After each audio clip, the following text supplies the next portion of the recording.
Court is in session. Sports Court. This week we're talking about pro football and overtime, something that's a little bit different between the NFL and college, and now it's going to be a lot different in the NFL because the Shield has decided to change its overtime rules because certain teams just had to cry about it. This week we're arguing, should the NFL have changed their overtime rules? In the playoffs last year, you might remember the Kansas City Chiefs beat the Buffalo Bills because the Chiefs won the coin toss, marched down the field, won the game in overtime, and the Bills didn't touch the ball. Apparently that rubbed some folks the wrong way. So the NFL says, in the playoffs only, both teams are guaranteed at least one possession. I say that's awful. Defense is part of the game, right? Let the defenses decide who wins the game. How? What? I am shocked here. I am shocked that anybody in the world would say this is a bad idea. Just how cheap does it feel when a team wins the coin toss, they march down the field, they score a touchdown, and you're watching and your team doesn't even get a chance? I'll tell you what, I don't even care if it's my team. I feel it's a ripoff either way. Both teams should get a shot at scoring. I like this. It doesn't feel fair. It's not about fairness. It's three parts of football: offense, defense, and special teams.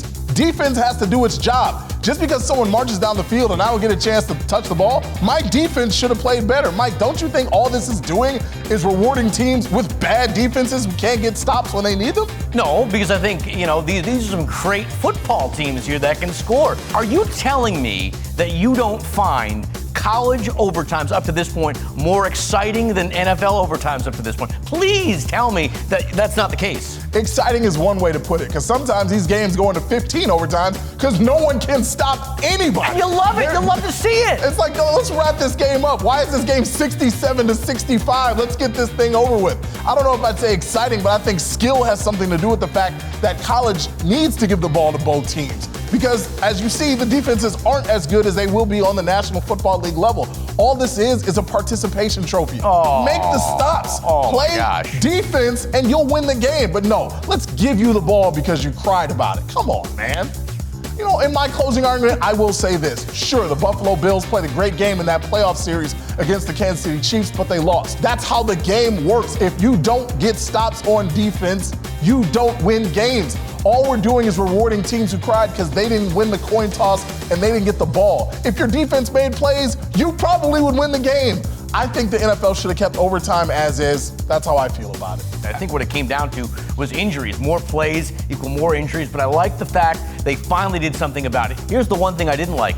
Why just for postseason? It should extend to the regular season. Ties are stupid. No more ties. That's what I say. If I were commissioner, no more ties, but I like this change. The ball is in your court now, jury. What's your verdict? Head to the 13 on your side Facebook page or text COURT to 616-559-1310 and leave your thoughts. Last week, we asked if March Madness was the greatest sporting event in the world, and the jury gave us a firm no. Dale thinks it's something other than the sport drawing in the crowd. He says it appears to be for gamblers, judging by all the brackets at work.